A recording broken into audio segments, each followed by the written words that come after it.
Introduction to Biocomputing. One way we like to think about this is that if Neuralink is to try to put a chip into a brain, why not go the other way and put the brain onto the chip? If we could use biocomputers to power cloud computing, we could decrease the power used by AI by thousands. A new type of biocomputer is gaining attention worldwide by combining regular computer chips with living brain cells. This new system merges natural brain cells with artificial ones to boost computing abilities and envision a world where machines and human intelligence can cooperate effectively. Not only is this innovation highly advanced in terms of science, but it is also reasonably priced at $35,000. It defies expectations by providing advanced technology at an affordable price and delivers within 3 months. Those interested in technology can own a cutting-edge piece of equipment. People interested in neuromorphic computing should start saving up for this potentially groundbreaking purchase. This review is part of a continued investigation into AI progress. To grasp the significance of this biocomputer, one must comprehend neurons and neural networks. First, the human brain is one of the most intricate structures in the scientific field. Around 86 billion neurons can be found in the brain, and they play a key role in our thinking, communication, and cognitive functions. These neurons create networks with approximately 100 trillion synapses that help in passing signals between them for complicated thinking processes. When a person thinks, signals travel through these neurons in the brain. Neurons are connected to create what is known as a neural network. Researchers refer to the brain's network as Wetware, drawing comparisons to hardware and software. The brain acts as a natural processing unit that is more sophisticated than artificial intelligence. Even though researchers have done a lot of studies, a big question still hasn't been answered. How do brain cells make us aware of things? Researchers are looking into how brain cell activity causes us to have thoughts, feelings, and be aware of ourselves. If they can figure this out, it could help improve technology to make machines think like humans. Artificial neurons are designed to mimic the behavior of biological neurons. However, they are not identical. Biological neurons communicate through complex chemical and electrical signals, while artificial neurons use mathematical equations to simulate this process. Understanding the differences and similarities between the two could lead to advancements in both neuroscience and artificial intelligence.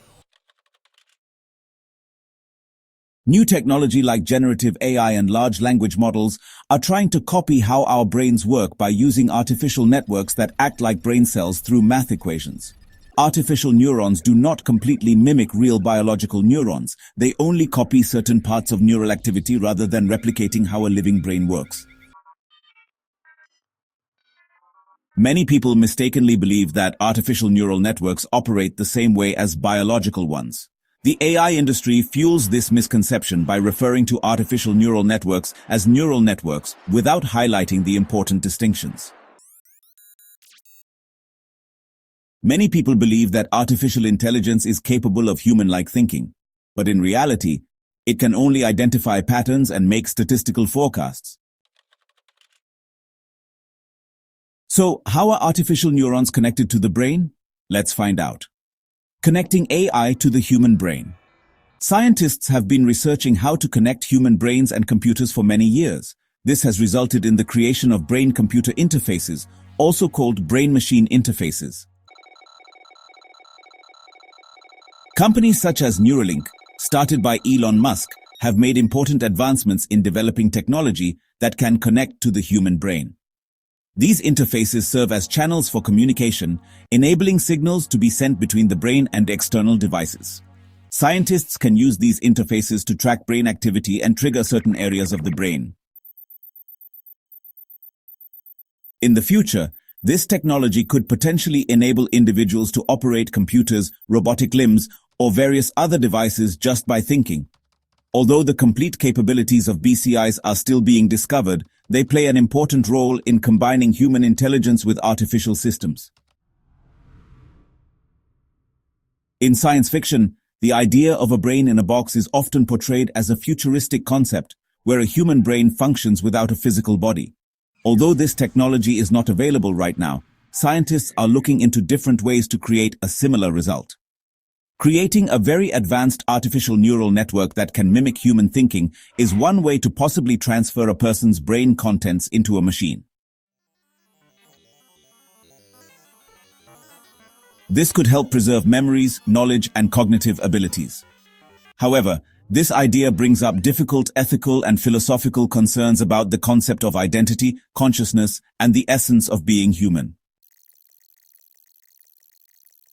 Currently, AI technology is far from reaching this high level of complexity. But recent progress indicates that combining biological neurons with artificial intelligence could be a positive step forward. But what implications does this have? And how do people see it?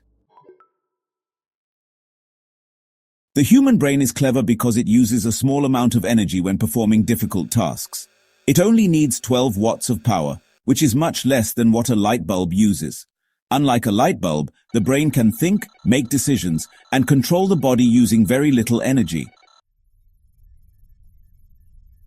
This efficiency is remarkable when compared to the energy requirements of AI systems. Some scientists propose a mix of living neurons and silicon chips as a more efficient way to create brain-like functions. Rather than trying to copy the entire human brain, the merging of artificial intelligence with biological neurons allows them to work together and combine their strengths.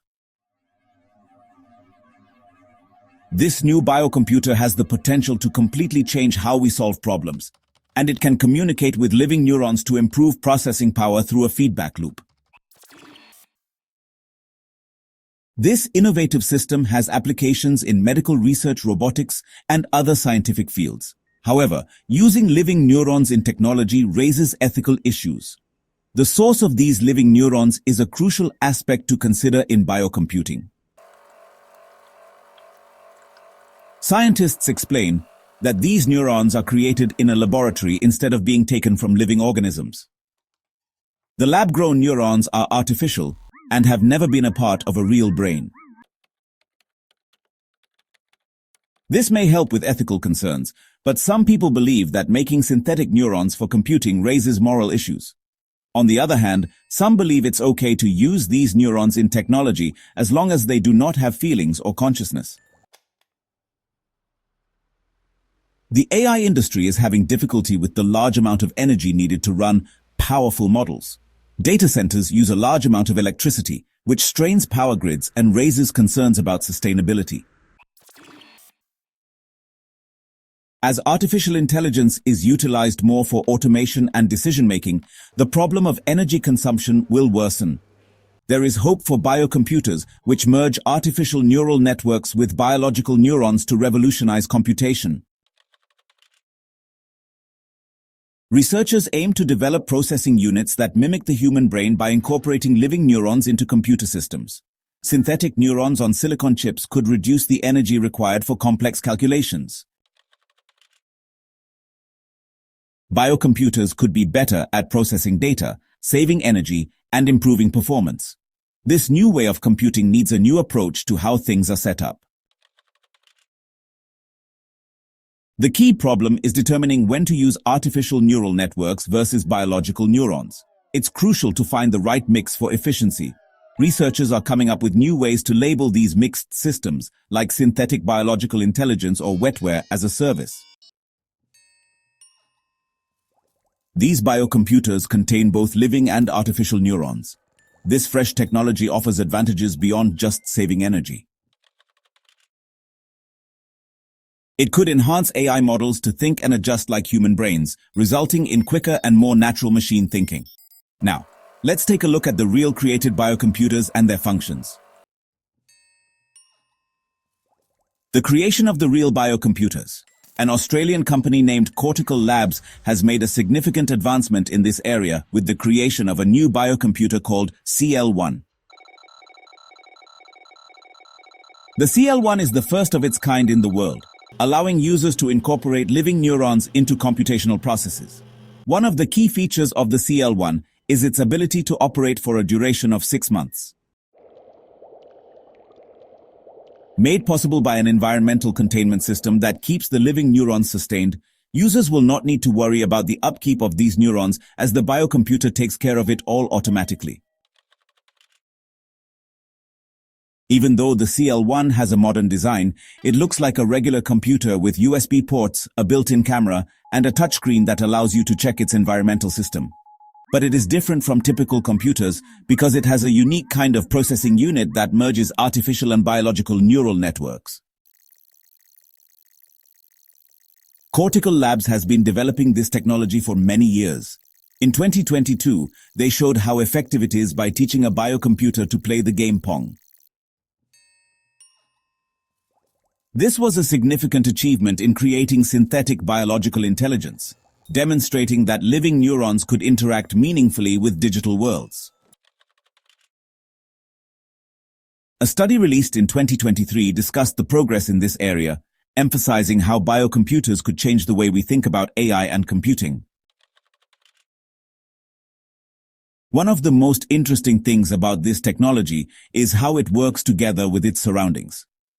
Cortical Labs has made a unique operating system called the Biological Intelligence Operating System, BIOS, that makes a virtual world for the neurons. The system communicates with the neurons, gets feedback, and changes based on their actions. This method lets the biocomputer show purposeful behavior, which is a major trait of smart systems. The consequences of this advancement are significant. Now, even people who are not part of big research institutions can use biomp computing technology, although it is expensive. The CL1 model costs $35,000, which means most households cannot afford it, but tech startups and research facilities can. As the technology progresses, prices may go down, making biocomputers more widely used. One big problem still exists: scalability. Current biocomputers only use a small number of artificial neurons. Scientists need to figure out if they can increase the complexity and amount of these biological parts to equal or even surpass regular computer systems. If they are successful, biocomputers could change AI and computing, creating machines that think more like human brains. But if scalability is a challenge, the technology might only be used for research purposes rather than in everyday use. Biocomputers raise philosophical questions in addition to technical ones. One question is whether machines that contain living neurons could eventually become conscious. This idea is speculative, but it sparks a conversation about intelligence and the definition of being alive. Some people may find the idea unsettling, while others see it as a step forward in computing technology. Considering the advancements in AI and biocomputing, it is interesting to think about whether these artificial neurons have any kind of basic thoughts. Do they contemplate their existence similar to humans? If they could communicate, would they wonder if they are living in a simulated reality or part of a larger system? The future of AI and computing is definitely going towards an exciting unknown area. If you've made it this far, let us know what you think in the comments section below. For more interesting topics, make sure you watch the recommended video that you see on the screen right now. Thanks for watching.